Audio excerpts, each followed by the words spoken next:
I was 15, and he was my first real boyfriend. He was older than me, and he had dropped out of school.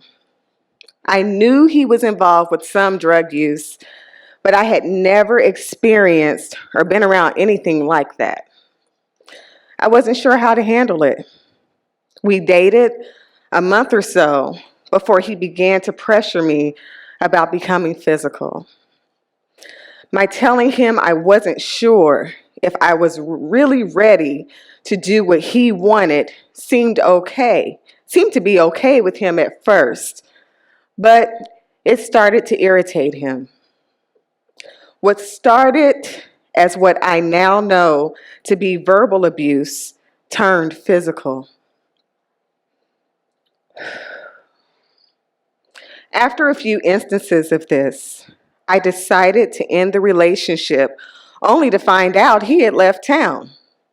None of his family or friends knew where he had gone, and I thought I had gotten off easy.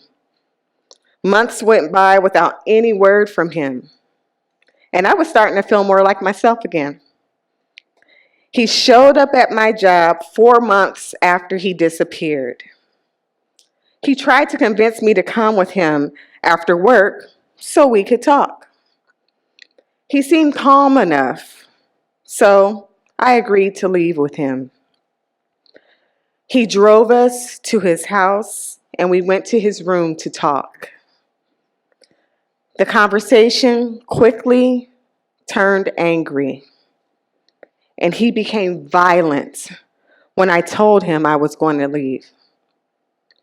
He raped me and left me at his house without a ride. I hid what happened from everyone because I blamed myself for making him angry. I didn't think anyone would believe me and would accuse me of lying. I missed my period for 2 months and had tried to ignore the possibility that I was pregnant. I missed school for 2 days because I was sick, throwing up. Then I decided I had to tell my mother what happened. Her reaction was not one I had expected. There was no discussion of what options were available to me, but I knew I didn't want to explore those options anyway. My mother made the appointment, and we drove the hour and a half to the clinic before the sun was up. We didn't speak about what happened for years. I felt like I couldn't tell anyone about my story because my mother was acting as if it never happened. I decided my mother and I needed to talk about what happened because I could tell it was affecting both of us emotionally. I sat her down and I told her I needed her to be there for me because I shouldn't have to deal with this alone or quietly. No one should ever be silenced or ashamed because of their abortion.